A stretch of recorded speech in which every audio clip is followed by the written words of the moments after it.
네, 오늘 4월 2일 금요일 성금요일입니다. 새벽 예배 나오신 성도님들을 환영합니다. 앞서 강구 말씀드린 것처럼 오늘 저녁에 8시에 성금요 예배가 있습니다.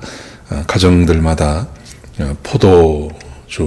포도주스하고 그리고 떡, 또띠아도 좋고요. 이렇게 준비하셔서 인도하는 대로, 제가 인도하는 대로 좀 그렇게 성만찬 해주시기 바랍니다. 꼭 그렇게 준비해 주시기 바랍니다. 우리 말씀 나누기 전에 공동기도 제목으로 기도하는 시간 갖도록 하겠습니다. 같이 기도하시겠습니다. 홍숙화 집사의 암을 치료해 주십시오. 배옥진 주사의 뇌졸중을 치료해 주십시오. 언어가 회복되고 오른쪽 팔다리에 힘이 생겨나도록 해 주십시오. 과간나 집사의 허리를 치료해 주십시오. 고나다 집사가 다시 걷도록 해 주십시오. 최은승 형제의 어머니의 암을 치료해 주십시오. 오길선 어린이가 회복이 잘 되게 해 주십시오. 강봉 장로의 임파선 암을 치료해 주십시오. 김경수 집사의 당뇨를 치료해 주십시오. 우한 폐렴으로부터 우리를 지켜주십시오. 예수님의 이름으로 기도합니다. 아멘. 아멘. 오늘 본문의 말씀은 마태복음 27장 45절에서 56절까지 말씀입니다. 예수님께서 마지막 죽임을 당하시는 그런 모습이 기록되어져 있고요. 그리고 죽고 나서 예수님께서 운명하신 다음에 일어나는 현상들을 우리에게 보여주고 있습니다. 그런데 이 두 가지 사건, 예수님께서 운명하시는 사건과 그리고 예수님께서 죽으신 다음에, 운명하신 다음에 벌어지는 그 사건이 우리에게 주고 있는 교훈이 있는데, 그것은 예수님이 완전한 인간이시고 그리고 예수님이 완전한 하나님이심을 우리에게 보여주고 있습니다. 이것은 굉장히 중요합니다. 예수님이 완전한 인간이 아니시면, 또한 완전한 하나님이 아니시면 우리의 대속의 제물이 될 수 없기 때문에 그렇습니다. 자, 같이 한번 보시겠습니다. 어떤 내용이 있는지요. 먼저 예수님께서 운명하시는 모습이 기록되어져 있습니다. 그런데 예수님께서 운명하시는 모습을 보면 너무나 초라한, 그저 평범한 한 사람의 죽음에 불과하다는 것을 발견할 수 있습니다. 자, 45절에 보시면 이렇게 기록되어 있습니다. 예수님께서 운명하는 시간이 제6시라고 되어 있습니다. 제6시는 낮 12시를 말하는 거죠. 그때부터 운명하는 시간은 9시, 제3시인데요. 6시부터 9시까지, 낮 12시부터 오후 3시까지 온 땅이 어두워졌습니다. 온 땅이 어두워지고, 그리고 제9시에 예수님께서 크게 소리를 지르십니다. 엘리 엘리 나마 사박다니, 나의 하나님 나의 하나님 어찌하여 나를 버리시나이까. 그렇게 예수님께서 소리를 지르셨습니다. 그래서 그것을 보고 있던 사람들이 이렇게 말합니다. 이 사람이 엘리야를 부른다. 그럽니다. 그러자 그 옆에 있던 사람이 가서 해면에다가 신포도주를 적셔서 예수님께 드렸습니다. 근데 예수님께서 받지 않으십니다. 그리고 그러자 이제 어떤 사람이 옆에서 이렇게 말합니다. 가만둬라. 혹시 엘리야가 와서 그를 구원하는지 우리 한번 보자. 이렇게 말합니다. 그리고 예수님께서 50절에 보시면 크게 소리를 지르시고 영혼이 잠드시니라, 떠나시니라. 이렇게 기록되어져 있습니다.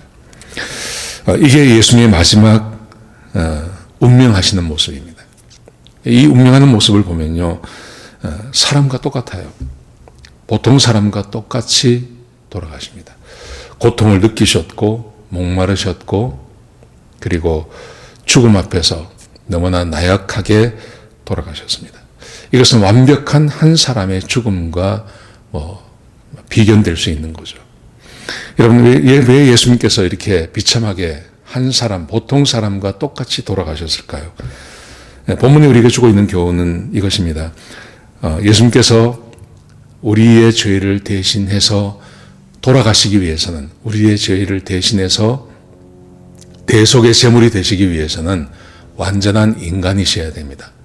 완전한 인간으로 모든 고통과 모든 아픔을 다 경험하시고 그 고통을 온전히 다 받으시고 돌아가셔야, 그래야 사람의 대속의 제물이 될 수 있는 겁니다.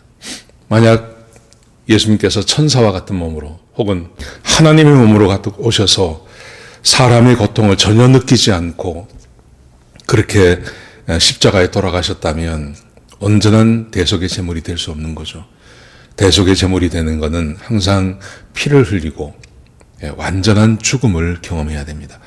하나님은 완전한 죽지 않습니다. 하나님은 돌아가시지 않는 분이죠. 죽음을 겪을 수 없는 분이죠. 그런데 죽을 수 있는 것은 오로지 사람밖에 없습니다. 그러므로 사람의 완전한 몸을 가지고 이 땅에 오셔야 됩니다.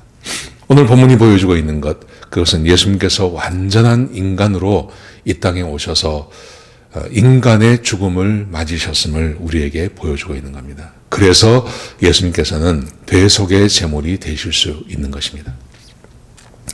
자, 두 번째, 그 다음 말씀해 보시면 예수님께서 이제 돌아가신 다음에 발생한 사건들입니다. 이 발생한 사건들은 예수님이 하나님이심을 우리에게 보여주고 있는 겁니다.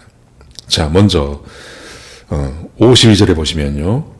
51절에 보시면 성소의 휘장이 위로부터 아래까지 갈라집니다. 예수님께서 운명하시자마자 성소의 휘장이 갈라졌습니다. 여러분, 이것은 성소라는 것은 지성소와 바깥 세상을 이렇게 나누고 있는 것입니다. 그래서 사람이 들어가지 못합니다. 대제사장 중에서도 선택된 사람만 1년에 딱 한 번 들어갈 수 있습니다. 그런데 그 휘장이 갈라졌습니다. 이제는 누구든지 대속의 은혜를 경험한 사람이라면 누구든지 하나님을 직접 뵐 수 있음을 우리에게 보여주고 있는 겁니다. 오늘 저녁에 함께 말씀을 나눌 텐데요. 예수님께서 십자가에서 죽으신 그 이유, 그 고난을 당한 이유는 이것입니다. 누구든지 하나님 앞에 가서 기도하게 하시려고요. 예수님께서 하나님 앞에 기도한 것처럼, 예수님께서 기도하시고 기도의 응답을 받으신 것처럼 구원받은 그의 백성들이 누구든지 하나님 앞에 가서 기도하고 기도의 응답을 얻게 하시기 위해서 예수님께서 고난을 당하셨습니다. 사람이 하나님 앞에 가는 길을 이제 터놓으신 거죠. 그게 바로 성소의 휘장이 위로부터 아래까지 갈라진 것입니다. 자, 두 번째 보십시오. 51절 하반절에 보시면 땅이 진동하며 바위가 터졌습니다. 땅이 진동하고 바위가 터졌다는 것은 하나님의 심판을 상징해 보여주는 것입니다. 예수님께서 사람의 몸을 가지고 이 땅에 오셔서 완전한 죽임을 당하셨습니다. 이제 구원의 길이 다 열려 있습니다. 누구든지 원하기만 하면 예수님을 믿고 구원받을 수 있습니다. 자, 그런데 이 세상 사람들은 다 그것을 선택하는 것은 아닙니다. 사람들은 끝까지 하나님을 믿지 않고 끝까지 자기의 죄의 길을 가는 사람이 있습니다. 그들에게 하나님의 그 분노의 심판이 임할 것을 보여주고 있는 겁니다. 땅이 진동하고 바위가 터지고 하나님께서 세상을 심판하신다는 것을 상징적으로 보여주는 것이죠. 이 세상에 하나님의 심판이 임하게 될 것입니다. 그 심판을 보여주고 있습니다. 자, 세 번째로 52절에 보시면 무덤들이 열리고 자던 성도들의 몸이 많이 일어났습니다. 이것은 참으로 놀라운 것입니다. 예수님께서 재림하실 때 약속하신 것이 있죠. 예수님께서 재림하시면 무덤에서 자던 성도들이 다 일어납니다. 성도들뿐만 아니라 모든 사람들이 다 주님 앞에 가서 심판을 받게 되는 것입니다. 예수님께서 이 말씀을 하셨는데요. 예수님께서 말씀하셨고 요한계시록에도 이것을 보여주고 있지 않습니까? 여러분, 그러므로 이게 사실이고 앞으로 그런 일이 있을 것임을 상징적으로 보여주는 것입니다. 그래서 주님께서 운명하신 그 순간 무덤들이 열리고 특별히 예수님을 믿고 죽었던 사람들, 자던 성도들의 몸이 일부 일어났다고 성경은 우리에게 보여주고 있는 겁니다. 심판이 있습니다. 그리고 예수님은 다시 이 땅에 재림하신다는 것을, 왕으로 재림하신다는 것을 우리에게 보여주고 있는 것입니다. 자, 53절에 보시면 이렇게 기록되어 있습니다. 예수님의 부활 후 무덤에서 나온 사람들이 성에 들어가 많은 사람들에게 보였다고 되어 있습니다. 그렇게 무덤에서 살아난 사람들, 부활한 사람들, 너무나 놀라운 기적 아닙니까? 이 기적이 그냥 거기서만, 무덤에서만 있었던 게 아니라 예수님께서 부활하신 다음에 이 사람들이 성에, 예루살렘 성으로 들어갑니다. 예수님께서도 자기가 부활하신 것을 보여주셨습니다. 그런데 이 사람들도 그렇게 했다는 것입니다. 그리고 많은 사람들에게 이 사실을 보여주었습니다. 여러분, 이것은 거짓말이 아닙니다. 왜냐하면 지금 이 마태복음은 한 AD 80년경에 쓰여졌다고 봅니다. 그때는 아직도 이 부활하신 예수님과 부활한 성도들을 만났던 사람들이 살아있던 때입니다. 그러므로 거짓말을 못하죠. 거짓말을 못합니다. 이미 살아있고 또 그것을 본 사람들이 있기 때문에요. 그래서 우리는 이 사실이 거짓이 아니라 사실인 것을 우리는 확인할 수 있는 것입니다. 자, 거기다가 54절에 보시면 이런 일이 막 벌어지니까요. 성소의 휘장이 갈라지고 땅이 진동하고 바위가 터지고 무덤에 죽었던 사람들이 살아나고 하늘이 막 벌어지고 있으니까 백부장과 군인들, 예수님을 십자가에 못 박았던 로마의 군인들이 백부장이 고백하는 말이었습니다. 이렇게 고백합니다. 진실로 하나님의 아들이었다고 고백을 하는 것입니다. 이분이 진실로 하나님의 아들이었습니다. 로마의 백부장과 군인들이 그 현장에 있으면서요. 예수님께서 운명하시는 그 순간 이런 일들이 막 벌어지니까 이 사람들이 놀라지 않을 수가 없는 거죠. 그리고 자기들이 전혀 믿지 않았습니다. 완벽한 사람의 죽음을 당했기 때문에 그 죽는 그 순간 아무도 믿지 않았습니다. 어떻게 하나님이 사람의 손에 죽을 수 있다는 말입니까? 이 로마의 군인들은 전혀 믿지 않았습니다. 그런데 예수님께서 운명하시자마자 발생하는 이 사건을 통해서 그들이 스스로 고백하기를 예수님은 하나님의 아들이라고 고백하고 있는 것입니다. 자, 거기다가 55절과 56절에 보시면 예수님을 섬기던 여인들이 있었습니다. 예수님을 섬기던 여인들이 있었는데 그들이 멀리서 이 광경을 보고 있었다고 이야기합니다. 그들이 누구냐 하면 막달라 마리아, 야고보와 요셉의 어머니 마리아, 그리고 야고보와 요한, 야고보와 세베대의 두 아들, 세베대의 두 아들이 이걸 봤습니다. 어머니가 봤습니다. 여러분, 그런데 이게 어떤 의미를 갖는 거냐 하면 예수님께서 운명하시는 것을 다 봤습니다. 근데 성경에 보시면 그들의 믿음을 포기하지 않습니다. 그들의 믿음을 포기하지 않고 여전히 그 믿음을 가지고 갑니다. 막달라 마리아, 세베대의 두 아들 야고보와 요한의 어머니, 그리고 야고보와 요셉의 어머니 마리아, 이 사람들이 믿음을 포기하지 않고 이 믿음을 가지고 갈 수 있습니다. 왜 그렇습니까? 예수님께서 부활하신 것을 확인했기 때문에 그럽니다.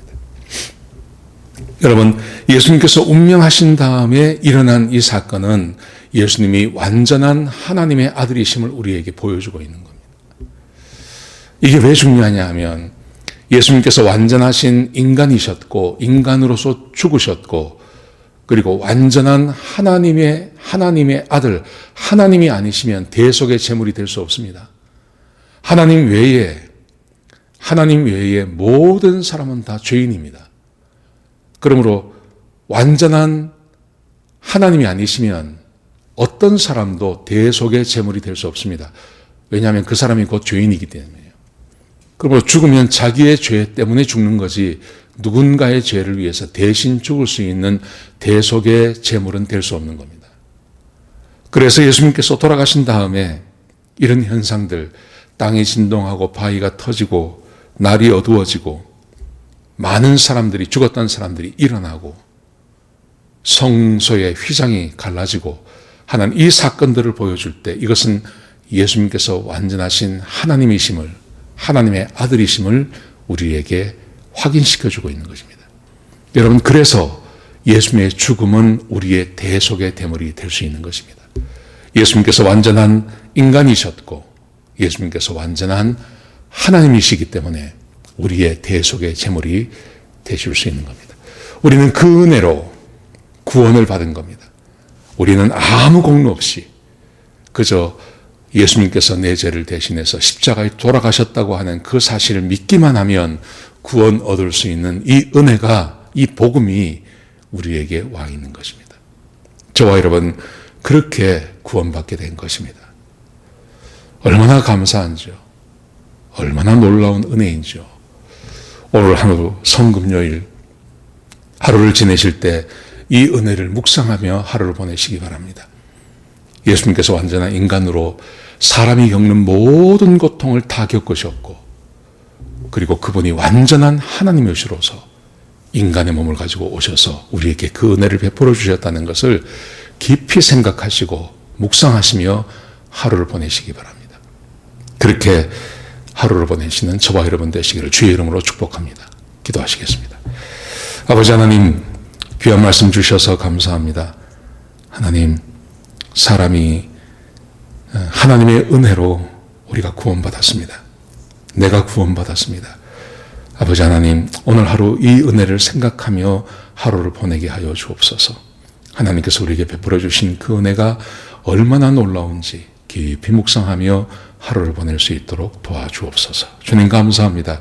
예수님의 귀하신 이름으로 기도드렸습니다. 아멘.